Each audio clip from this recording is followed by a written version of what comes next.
السلام عليكم أخواتي ميل walba joogtiin oo markale muuqaal cusub ku eegi doono wararkii ugu dambeeyay kubadda cagta wax walba ku saabsan suuqa kala iibsiga laacibka cusub ee Liverpool Endo oo soo gaaray gobolka Merseyside ee magaalada Liverpool. Chelsea ayaa ku fashilantay la doonistii ay ku doonaysay Major Eliza walow heshiiska oo burburay laacibkan kooxdiisa ayuu qandaraas cusub u saxiixaba marka Chelsea dhinaca wajigabax ay kala kulantay kooxda kubadda cagta ee Al Hilal ayaa la wareegtay goolaha xulka Morocco iyo kooxda Sevilla ninka lagu magacaabo Yasir Banu. Chelsea ayaa dhamaystirtay tijaabada caafimaadna marisay laacibka Romeo Lavia oo ay ka soo qaateen kooxda kubadda cagta ee Southampton. Baafadna wuxuu rabaa inuu Manchester United ku biiro wax walba oo dhaca. dhinaca kale United iyo Liverpool ayaa dagaal aad u xoogan ku dhex maraya suuqa kala iibsiga iyagoo isku haysto laba saxiix oo muhiim ah. haddii aad muuqaalkeena oo la garay kana subscribe noo saar haddii aynu ku bilowno arrimaha suuqa kala iibsiga iyo heshiiskii fashilmay ee Chelsea. kooxda kubadda cagta Chelsea ayaa suuqa kala iibsiga wacdaro weyn ka dhigaysa xidiga waaweyn soo qaadatay laakiinse waxay ku fashilmeen laacibka lagu magacaabo Major Eliza oo ka tirsan kooxda kubadda cagta ee Crystal Palace. laacibkan ayaa heshiiskii uu la gaaray Chelsea gabi ahaanba burburay. labada kooxoodna ayaa isku fahmi waayay laacibkan qiimaha lagu rabay oo gadaal ay ka bedeleen Crystal Palace iyo Chelsea oo ka gaabisay laacibkan soo qaadashadiisa. midda ayaa keentay laacibkan in heshiis cusub ee u soo bandhigto kooxdiisa Crystal Palace kaasoo ah muddo 4 sanadood inuu sii joogi doono garoonka kooxda kubadda cagta ee Crystal Palace ee ku ciyaarto. ciyaaryahankan ayaana aqbalay isagoo ka labanlabeena qalinka ku duugay heshiis 4 sano. Chelsea ayaana xagaagan ciyaartooyda u gacan qaatay dhammaan soo wada xirgelinaysay laakiin waxay ku fashilmeen laacibka loo magacaabo Major Eliza oo ka tirsan kooxda kubadda cagta ee Crystal Palace. midda markaan waxay u egtahay arin lagu kala tagayo labada kooxood ee ku kala fogaanayaan.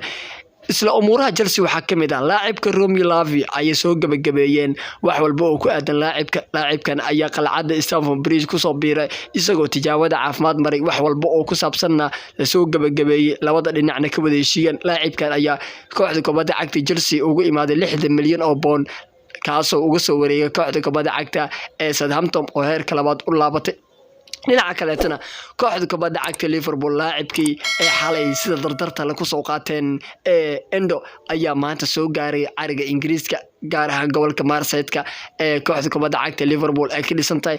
laacibkan ayaana la arkay isagoo jooga xerada kooxda kubadda cagta Liverpool ee tijaabada caafimaad ciyaartooyda ku marsiyaan. laacibkan ayaa soo gaaray Ingiriiska muuqaalo laga soo qaadayay ayaana baraha bulshada lagu faafiyay. kooxda kubadda cagta Liverpool ayaa markaa rabtaa inay u dagaalanto saxiix kale oo dhowr maadaama lagu garaacay laba saxiix oo muhiim ah waana labada saxiix ee Caicedo iyo laacibka Romeo Lavia ee kula dagaalantay kooxda kubadda cagta Chelsea lagana farmaroojiyay.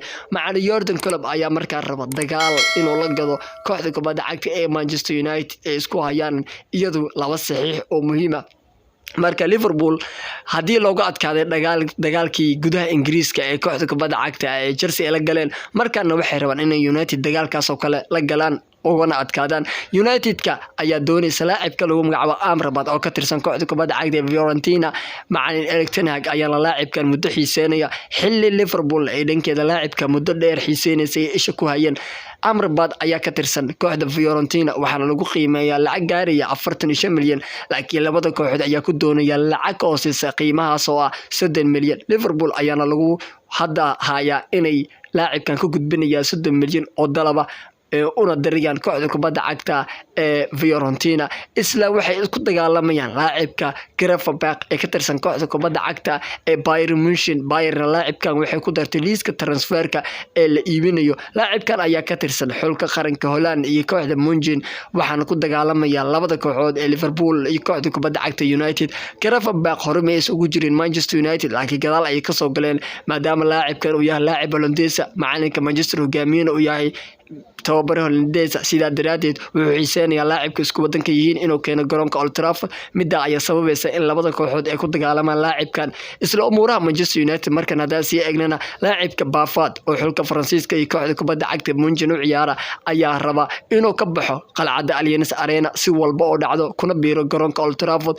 Man United ayaa rabtay hadii ay iibiso Harry Maguire 30 milyan ku iibiyaan inay soo qaataan Baafad laakiin Maguire ayaa ku gacan seeray kooxda Manchester United heshiiskii West Ham United sidaana ku burburay heshiisku wuxuuna sii joogayaa Old Trafford midda ayaana cakriyaysa xaaladda Bafat kusoo biiridiisa garoonka Old Trafford dhinaca iyo Sacuudiga weli ma dhamaan xaalufintii ay ku hayeen qaaradda Yurub kooxda kubadda cagta Al Hilal Sacuudi ayaana la wareegtay goolahayaha Morocco-ska iyo kooxda Sevilla shabaqa u ilaaliya ee Yasir Bano goolahayan ayaa ciyaaray kulankiisii ugu dambeysay ee qaaradda Yurub kulankii Manchester City oo ka hortagay xaaladooda koobka Super Cup-kana looga qaaday kooxda kubadda cagta Sevilla ayaana laacibkan ka iibisay dhinaca iyo Sacuudiga kooxda ka dhisan Al Hilal kooxdan ayaa hore u qaadatay Neymar haddana goolahayaa ku darsadeen horena Koulibaly iyo ciyaartooyda Sergio Milinkovic-Savic ay hore u sii wateen horyaalka Sacuudiga dib u dhis weyn ayaa lagu hayaa dhinaca kale tan laacibka la yiraahdo Carlos oo ka tirsan kooxda kubadda cagta ee Luton Town hadda ku biiray kana yimid Norwich ayaa saxiixii ugu haddan dhacay update-ka ugu dambeeyay laacibkan ayaa iskaga tagay Norwich wuxuuna ku biiray kooxda kubadda cagta ee Luton Town laacibkan ayaa u ciyaaray kooxda dhowr oo Newcastle United ay ku jirto haatan wuxuu ka tirsan yahay kooxda Luton Town haddii muuqaalkiisa noo la garay kan